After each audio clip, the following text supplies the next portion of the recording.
Episode 1, Ironhand. The rain fell in sheets. Each drop carved streaks of light through the smog-heavy air.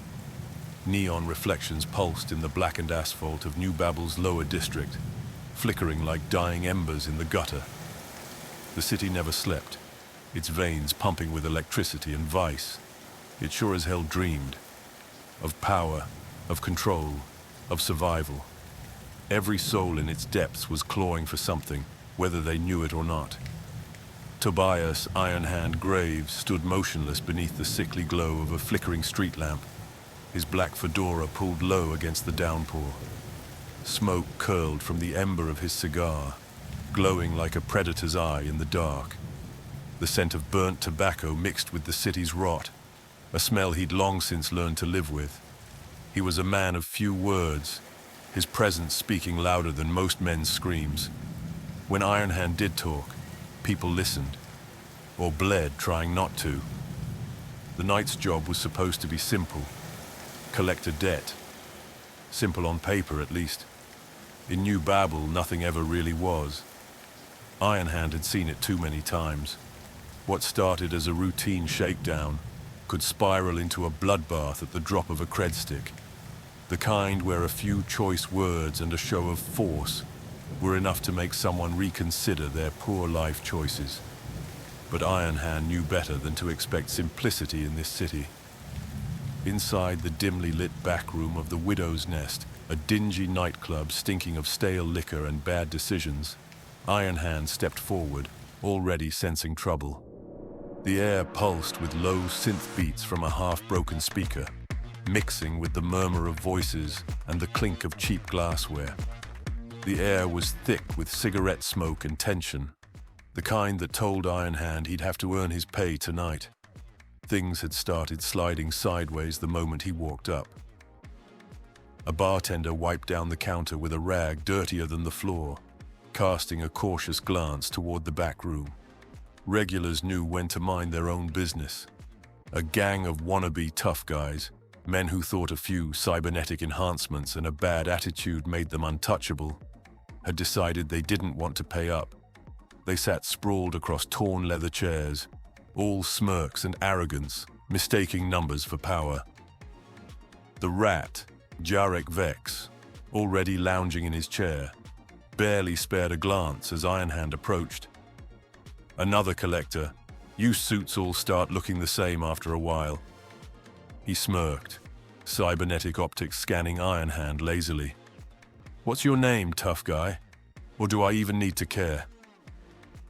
His men chuckled, shifting in their seats, hands inching toward concealed weapons. One of them muttered, "This one's got some nerve waltzing up like he owns the place." Ironhand took a slow drag from his cigar, exhaling a thick stream of smoke. "No need for trouble. Just here to collect what's owed. Smart men pay their debts." Rico Sans, otherwise known as Knives, sneered, flipping a knife between his fingers. His chrome-plated fingers made the blade dance effortlessly, a little street trick meant to impress. He leaned forward, lips curling. "And if we ain't feeling too smart tonight..." A low chuckle from one of the men. Another took a slow sip from his drink, smug and unworried. A third cracked his knuckles, stretching like he was already bored of the conversation. The air hummed with misplaced confidence.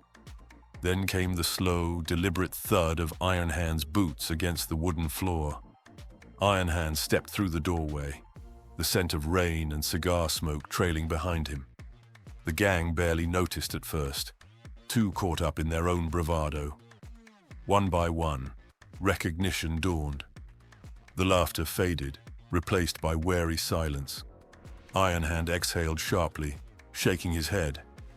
"Then you're gonna learn the hard way what regret feels like."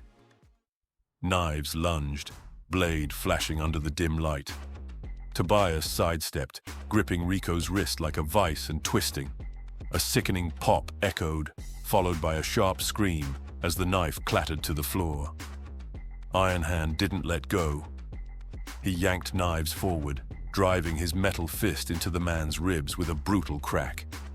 Knives collapsed, wheezing, curled in on himself like a crushed can. His eyes flickered, a mix of shock and pain. The fight was over before it began. A beat of silence hung in the air. One of the gang shifted in his seat, fingers twitching toward a concealed weapon. But he thought better of it. The others sat frozen, the confidence in their eyes now replaced by something closer to dread. Then, the sharp click of a pistol. Rat had drawn a sleek, modified pistol, its polished barrel gleaming under the flickering light. He licked his lips, his grin tight, forced, but the edge in his voice betrayed him. "Big mistake, man," he sneered. Ironhand didn't move, didn't blink. The only sound was the hum of servos as his left hand slowly curled into a fist. "Last chance," Rat said, trying to sound in control. "Walk away." Ironhand exhaled through his nose, like a man barely inconvenienced. Then he moved. Before Rat could squeeze the trigger, Ironhand's metal hand shot out, clamping onto the gun. The servos in his grip hissed as he twisted the barrel sideways, snapping something internal with a metallic shriek. Rat yelped, trying to pull back, but Ironhand wrenched him forward and smashed his forehead into Rat's face. Bone crunched. Rat hit the floor, clutching his nose as blood streamed between his fingers. Ironhand glanced down at the broken cigar on the floor, his jaw tightening. He pulled another from his coat, striking a match with his thumb and lighting it with slow, deliberate precision. He took a long drag, letting the ember glow before exhaling a steady stream of smoke. He looked at the gang, his voice calm but razor-sharp. "Now you've gone and made me lose a good cigar. That was your last mistake. Debt's not a choice. It's an obligation. Listen, man.